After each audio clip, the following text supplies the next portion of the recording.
Hello and welcome to video 4 of the Building Resilience for Lake Organization series. This video is going to focus on systems thinking. I'm Chelsea Needham.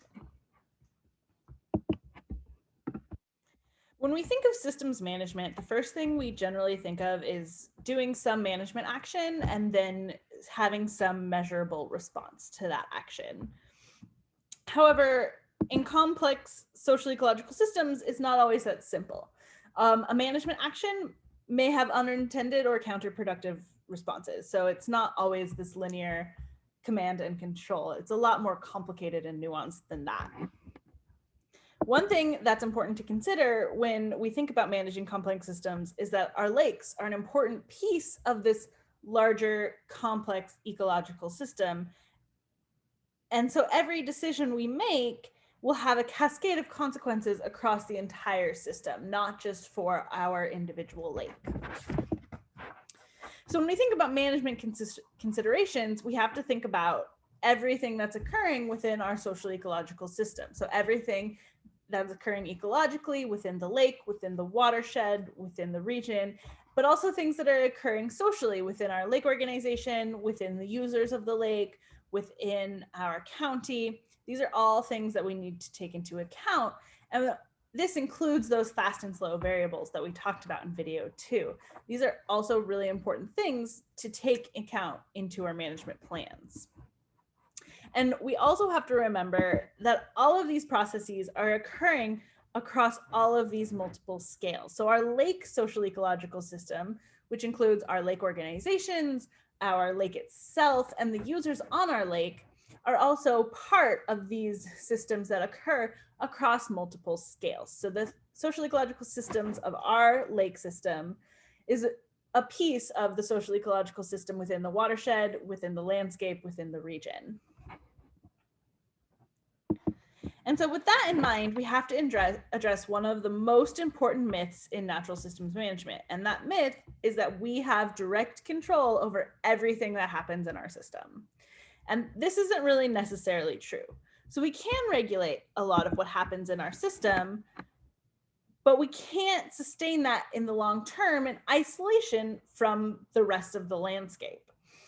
So there's only so much that we have direct control over, but that doesn't mean we can relax and just let the system take control. Instead, we need to think of our system and our lake organization as a component of this larger system. So for example, our lake is impacted by the lake directly next door. Maybe there's some hydrological connections. Maybe there's a lot of fish that can swim through. So what happens in that lake is also going to impact our lake. Something like a lake further away, we could have multiple user groups that are boating on a lake further away, but then they decide to come to our lake. So we have that social movement that can cause increases in likelihood of aquatic invasive species. Boat weight can change our shorelines, things that we have to consider from that far away lake that we don't necessarily consider.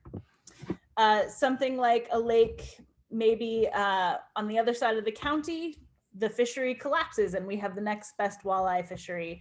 So maybe we're seeing an influx of anglers from across the entire county. And so that is really what happens elsewhere is happening to us. And what's happening to us is influencing what's happening elsewhere.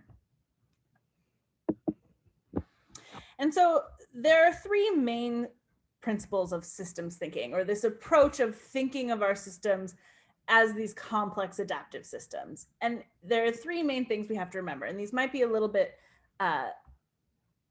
these might be something that you have already been thinking about as I've walked you through systems thinking. But they're things like the fact that we're part of the social ecological system and that these systems are really complicated. And so it's important to know as much as we can, but it's impossible to know everything.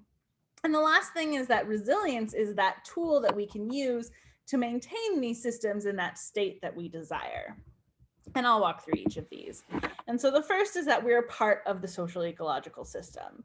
So change in one part of the system, it was going to have impacts on all aspects of the system. So if we have some change in the social dynamics, some change in the ecological dynamics, some change in a fast variable, some change in a slow variable, that's going to cascade to changes across the entire system. And so you can't meaningfully understand what's happening in one sphere of this system, in just the social system, without understanding what's happening in the ecological system as well. So understanding social processes, understanding natural processes, and then understanding how they're related is really going to help drive management forward.